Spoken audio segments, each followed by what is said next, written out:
कथंचित् भवति दृष्ट्यानकालः परिदेवितुम्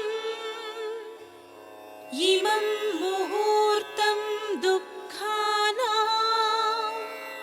द्रक्ष्यस्यन्तम् अनिन्दिते।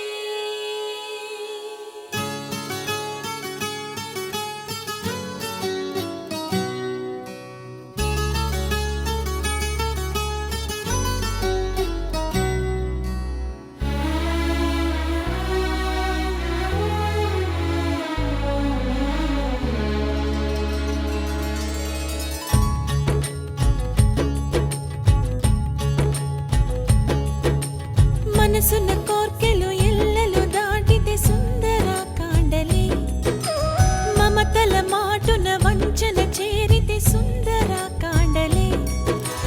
మనసున్న కోర్కెలు ఎల్లలు దాటితే సుందర కాండలే, మమతల మాటున వంచన చేరితే సుందర కాండలే.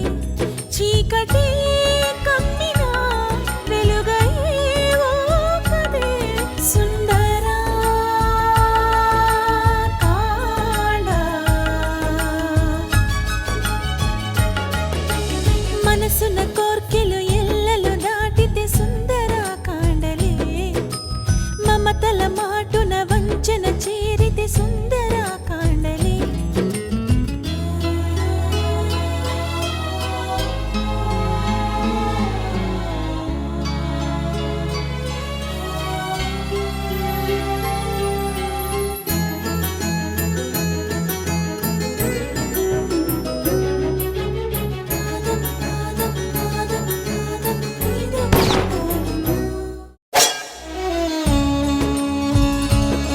అలలయే మనసుకు ఆశలే ఓవల, ఆసుడే లాగితే చేర్చునా ఆవల. అలలయే మనసుకు ఆశలే ఓవల, ఆసుడే లాగితే చేర్చునా ఆవల.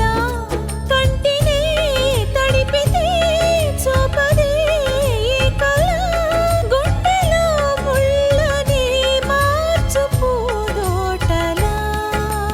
మనసున్న కోర్కెలు ఎల్లలు దాటితే సుందర కాండలే, మమతల మాటున వంచన చేరితే సుందర కాండలే.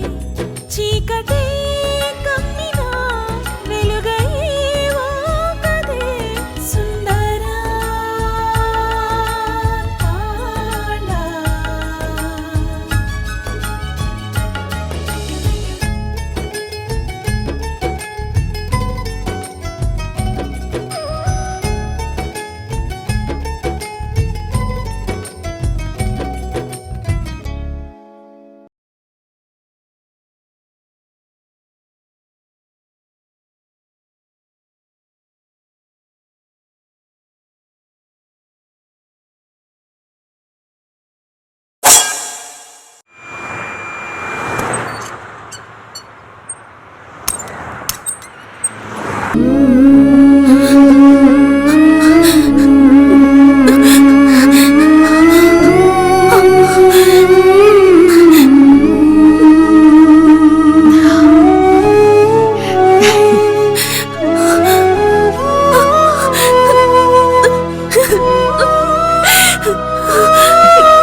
ఏంటిది?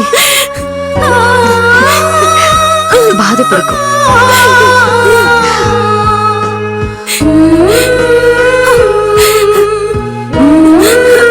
చాలా చాలా థ్యాంక్స్ అండి. ఆ రోజు ఈ ఊళ్ళో మానవత్వం ఉన్న మనుషులు ఒక్కరు కూడా లేరనుకుని నా కోసం వాదించక్కర్లేదని నోటికొచ్చినట్టు మాట్లాడాను. నన్ను క్షమించండి. మీరు నా కోసం ఎంతో శ్రమపడి నన్ను బయటికి తీసుకొచ్చారు. ముగిసిపోయిన నా జీవితానికి మళ్ళీ పునర్జన్మనిచ్చారు. మీ మేలు నేను ఈ జన్మలో మర్చిపోలేనండి. ఊరుకో స్నేహ.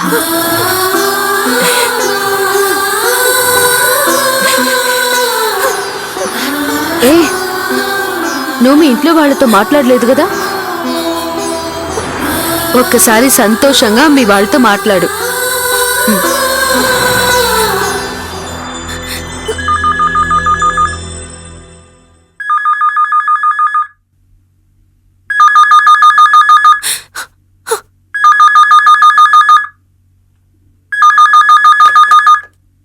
హలో అమ్మా, నేనమ్మా స్నేహని మాట్లాడుతున్నాను. స్నేహ, అమ్మా తల్లి, నువ్వా? నిర్దోషిగా నన్ను విడుదల చేశారమ్మా. విడుదలయ్యావా అమ్మా? ఎన్నాళ్ళైందమ్మా నీ మాట విని? నీకేం కాలేదు కదా? నువ్వు బాగానే ఉన్నావు కదా? బానే ఉన్నానమ్మా. జయశ్రీ గారి దయతో నాకే కష్టం లేకుండా తీసుకొచ్చేశారు. ఎంత చల్లని మాట చెప్పావమ్మా. అక్కడ నువ్వు ఎలా ఉన్నావో, ఏమైపోయావని ప్రాణాలు అరిచేతులు పెట్టుకుని గడిపావమ్మా. ఇక నీకు ఎలాంటి ప్రమాదం లేదు కదా? ఏమీ కాదు కదా? ఏ ప్రమాదం లేదు, నాకేం కాదమ్మా. ఎవండి ఎవండి, శ్రీకాంత్ వాణి, తొందరగా రండి. ఏవండి, మన అమ్మాయి స్నేహ అండి, నన్ను విడుదల చేశారట. వదిలేశారా? నా బిడ్డ నా దగ్గరికి తొందరగా వచ్చేస్తుందండి, నా దగ్గరికి వచ్చేస్తుందండి. అమ్మా అమ్మా శ్రేయ, నాన్న, నాన్న, నాకేం కాలేదు నాన్న. నాకు తెలుసమ్మా, నాకు తెలుసు. చిన్న చీమకైనా అపకారం చేయని నీకు ఏ కీడు జరగదని నా నమ్మకం అమ్మా. అదే జరిగింది. ఇదిగో మీ అమ్మ చేసిన పూజలని ఫలించాయమ్మా. ఆ దేవుడే ఈ జయశ్రీ రూపంలో వచ్చి నిన్ను కాపాడాడమ్మా. అమ్మా, మేమందరం ఏం చేసినా ఆవిడ రుణం తీర్చుకోలేమమ్మా. అమ్మా, బాగున్నావా తల్లి? నువ్వు ఎప్పుడు వస్తున్నావమ్మా? నేను తొందరలోనే వస్తాను నాన్న. అక్క అక్క ఎక్కడ ఉంది నాన్న? ఇక్కడే ఉంది, నీ మాట్లాడు. ఇదిగో నీతో మాట్లాడుతుందట. స్నేహ, స్నేహ, ఎలా ఉన్నావే? అక్క, నేను బానే ఉన్నానక్క. ఇక ఇక ఏ ప్రాబ్లం లేదక్క. నువ్వు ఇంకొక క్షణం కూడా అక్కడ ఉండద్దు, ఉండకూడదు. జరిగిన అనర్థాలు చాలు. నువ్వు వెంటనే బయలుదేరి వచ్చేసేయ్. సరే అక్క. నిన్ను చూడాలని మేమందరం ఎంతో ఆరాటపడుతున్నాం. మీరందరూ బానే ఉన్నారు కదా? స్వాతి, స్వప్న అంతా బానే ఉన్నారుగా? అందరూ బాగున్నారమ్మా. నువ్వు అక్కడ ఎలా ఉన్నావో ఏమిటోనన్న బెంగ తప్పించి మాకే లోటు లేదు. నువ్వు క్షేమంగా ఉన్నావని తెలిసింది కదా, ఇప్పుడు ఆ బెంగ కూడా తొలగిపోయింది. కాని నిన్ను మాత్రం ఎప్పుడెప్పుడు చూస్తామా అని ఉంది. ఒక్కసారి లేవు ఇవ్వు. ఇదిగో, నాన్న మాట్లాడతారట. అమ్మా, ఒక్కసారి ఆ జయశ్రీ మేడం గారికి ఫోన్ ఇవ్వమ్మా. ఒక్క నిమిషం నాన్న, ఇస్తాను. మేడం, మా నాన్నగారు మాట్లాడతారట. ఇవ్వు. హలో జయశ్రీ గారు, చాలా థ్యాంక్స్. ఇది చాలా చిన్న మాట అమ్మా. తల్లి, నువ్వు చేసిన ఉపకారానికి నేను శిరసు వంచి నీకు పాదాభివందనం చేస్తున్నానమ్మా. అలా మాట్లాడకండి. నేను మీ కూతురులాంటి దాన్ని. స్నేహ గురించి మీరు ఇంకేం భయపడకండి. లేదమ్మా, మాకింక ఏ భయమూ లేదమ్మా. నువ్వు తోడుగా ఉండగా నా బిడ్డ గురించి మేము అసలు భయపడవలసిన అవసరమే లేదమ్మా. అసలు మాకింక ఏ భయమూ లేదమ్మా. కానీ ఇక్కడ వాళ్ళ అమ్మే స్నేహం మీద చాలా బెంగ పెట్టుకుంది. సుందరా కాళ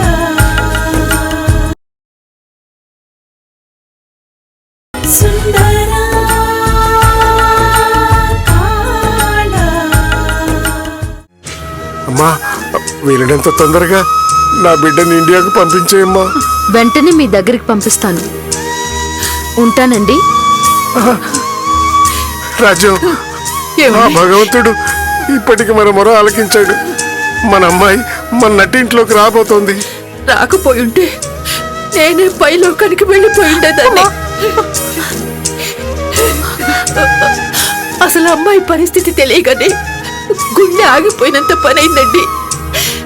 కానీ లోపల చిన్న ఆశ, ఆ ఆశే ఇప్పటి వరకు నా ప్రాణాలు పోకుండా కాపాడింది. అమ్మా ఇప్పుడు అదంతా ఎందుకు? స్నేహ క్షేమంగా బయటపడింది కదా, జరిగిందంతా ఒక పీడకలనుకొని మర్చిపోమ్మా. ఎలా మర్చిపోమంటావే? నా బిడ్డ చావు అంచుల దాకా వెళ్ళి తిరిగి వచ్చింది.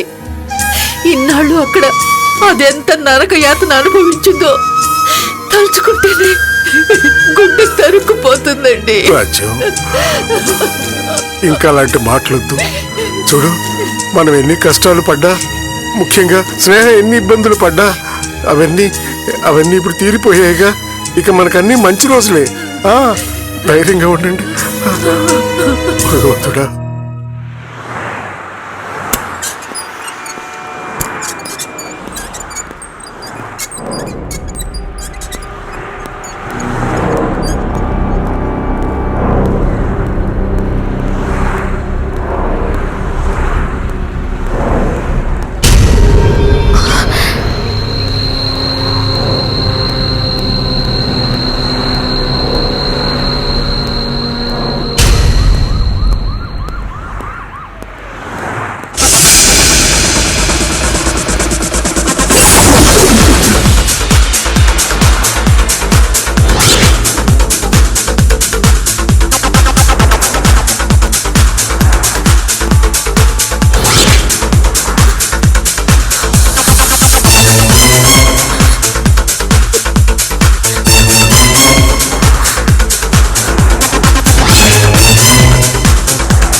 స్నేహ,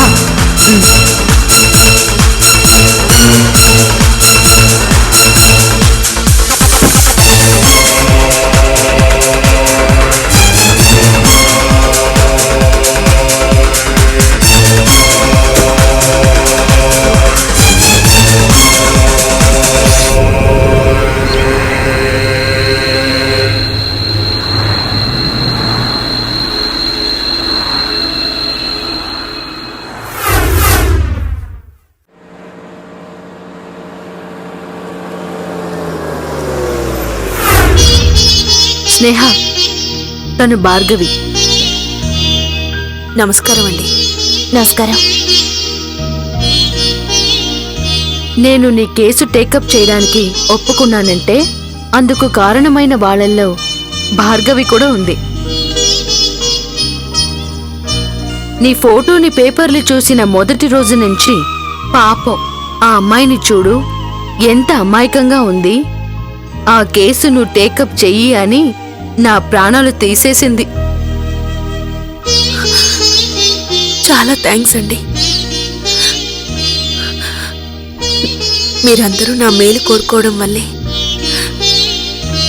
ఈరోజు నేను క్షేమంగా బయటపడగలిగాను. మాదే ఉంది స్నేహ, అంతా భగవంతుని దయ. మంచివాళ్లకెప్పుడు ఆ భగవంతుడు అన్యాయం చేయడు. కానీ నువ్వు ఫేస్ చేసిన ఒక్కొక్క ప్రాబ్లం గురించి జయశ్రీ నాతో చెప్తూ ఉంటే నేనే భరించలేకపోయాను. ఇక నువ్వెలా భరించావో ఆ భగవంతునికే తెలియాలి. అసలు ఇంత దుర్మార్గమైన మనుషులు కూడా ఉన్నారా అని ఆశ్చర్యం కలిగింది. మనం జాగ్రత్తగా ఉండకపోతే అడుగడుగునా ఇలాంటి వాళ్ళు ఎదురుపడుతూనే ఉంటారు. మనకు తెలిసి స్నేహ ఒక్కతే, కాని తెలియకుండా ఎంతమంది ఆడపిల్లల జీవితాలు నాశనమైపోతున్నాయో. దేశం కాని దేశం వచ్చి పాపం వాళ్ళు ఎన్ని కష్టాలు పడుతున్నారు. అసలు ఎందుకిలా జరుగుతోంది? అయినా వాళ్ళందర్నీ వదులుకొని వీళ్లే సర్వస్వం అనుకొని ఇంత దూరం వస్తే ఎంతో బాగా చూసుకోవాల్సింది పోయి ఎందుకిన్ని చిత్రహింసలు పెడుతున్నారు? ఎందుకు ఇలా ఇంతమంది అమాయకుల జీవితాలతో ఆడుకుంటున్నారు? సుందరా కాండ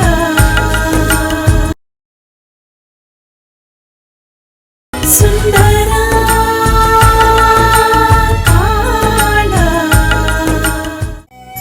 వాళ్ళని నిందించాల్సిన అవసరం లేదు భార్గవి. ఫారిన్ సంబంధం అనగానే వెనక ముందు ఆలోచించకుండా ముహూర్తాలు పెట్టేసి పెళ్లిళ్ళు చేసి ఫ్లైట్ ఎక్కించేస్తారు చూడు, ఆ తల్లిదండ్రుల్ని అనాలి. వాళ్ళ తప్పే ఉందే. ఏ తల్లిదండ్రులైనా తమ పిల్లలకి మంచి జీవితాన్నివ్వాలని తాపత్రయపడతారు. ఫారిన్ సంబంధమైతే అమ్మాయి జీవితం సుఖంగా ఉంటుందని వాళ్ళ తపన. ఫారిన్ సంబంధాలు చేసుకోవడం తప్పని చెప్పట్లేదే. చేసుకునే ముందు కాస్త మంచి చెడు ఆలోచించుకుని చేస్తే బాగుంటుందని చెప్తున్నాను. ఫారిన్ సంబంధం చేసుకుని అన్యాయం అయిపోయిన ఆడపిల్లల గురించి, వాళ్ళ అనుభవించిన బాధల గురించి ఎప్పటికప్పుడు న్యూస్ పేపర్ మెయిన్ పేజ్లో, ప్రైమ్ టైం టీవీ న్యూస్లో చూస్తూనే ఉంటారు. అయినా సరే ఎవరైనా వచ్చి మీ అమ్మాయికి ఒక ఫారిన్ సంబంధం తీసుకొచ్చామంటే చాలు, ఎగిరి గంతేసి మరి సరేనంటారు.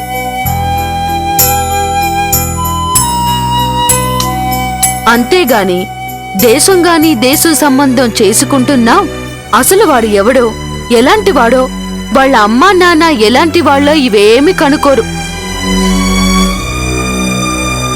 ఎందుకంటే ఎవరికో ఏదో జరిగిందని మన అమ్మాయికి కూడా అలాగే జరుగుతుందానని ఒక ధీమా. అసలు ఎందుకంత రిస్క్ తీసుకోవడం? అబ్బాయి గురించి ఫుల్ డీటెయిల్స్ తీసుకుంటే వచ్చే నష్టం ఏమిటి? కిలో కూరగాయలు కొనడానికి బజారుకు వెళ్తే బాటిలు ఏవి మంచివో ఏవి పుచ్చువో ఏరి తీసుకోవడానికి అరగంట టైం స్పెండ్ చేస్తారే, అలాంటిది ఆడపిల్లల జీవితం గురించి ఇంకెంతలా ఆలోచించాలి? ముందు అన్ని డీటెయిల్స్ తెలుసుకుంటే ఏ ఒక్క ఆడపిల్ల జీవితం కూడా స్నేహ జీవితంలాగా తయారు కాదు. అంతా మన ఆలోచనలో ఉంది. అమ్మాయి జీవితం బాగుండాలన్న ఆలోచన కంటే మా అమ్మాయికి ఫారిన్ సంబంధం చేశామని గొప్పగా చెప్పుకోవాలన్న తపనే ఎక్కువగా కనిపిస్తుంది.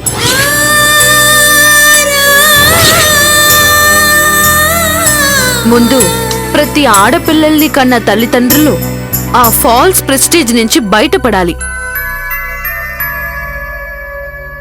అప్పుడే ఇలా అమాయకురాలైన ఎంతో మంది ఆడపిల్లల జీవితాలు అన్యాయమైపోకుండా ఉంటాయి. నువ్వు చెప్పేది నిజమేనే, కాని ఏం చేస్తాం? మనిషి ఆశాజీవి. ప్రమాదమని తెలిసినా కొన్ని దారుల్లో వెళ్లకుండా ఉండలేరు. ఇప్పుడు జరుగుతున్న సంఘటనలన్నీ చూసైనా వాళ్ళల్లో మార్పు రావాలని కోరుకోవడం తప్పిస్తే ఇంకేమీ చేయలేము. స్నేహ, నెక్స్ట్ ఏం చేద్దామని అనుకుంటున్నావు? తను ఇంకా షాక్ నుంచి పూర్తిగా కోలుకోలేదు. నెక్స్ట్ ఏం చెయ్యాలనుకుంటున్నావంటే ఏం చెప్తుంది? అసలు చెప్పడానికైనా నా జీవితంలో ఇంకేం మిగిలింది మేడం? నాకేదైనా జరగరానిది జరిగితే మా అమ్మ నాన్నలు తట్టుకోలేరని నిర్దోషిగా బయటపడడానికి ప్రయత్నించాను.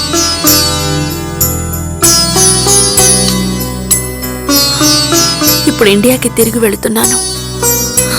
లేకపోతే సంతోషంగా ఆ మరణ శిక్షని అనుభవించుండేదాన్ని.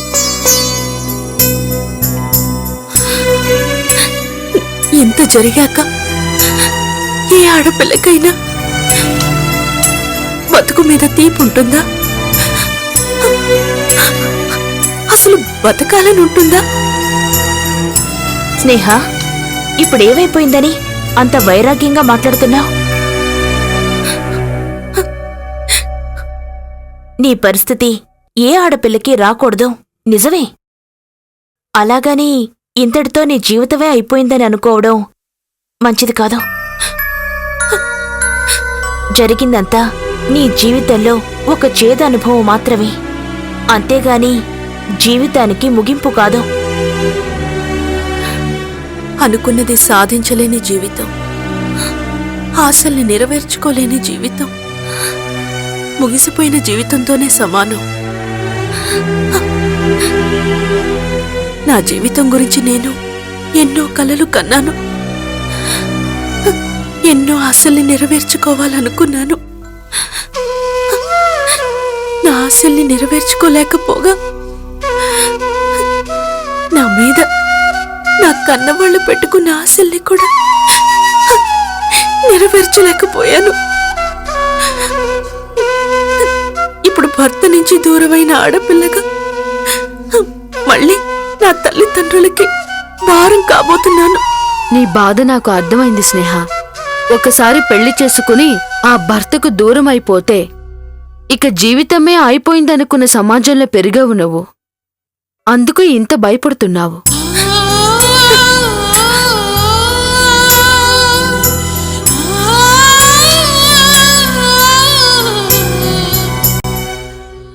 మనసున కోర్కెలు ఎల్లలు దాటితే సుందర కాండలే, మమతల మాటున వంచన చేరితే సుందర కాండలే, చీకటి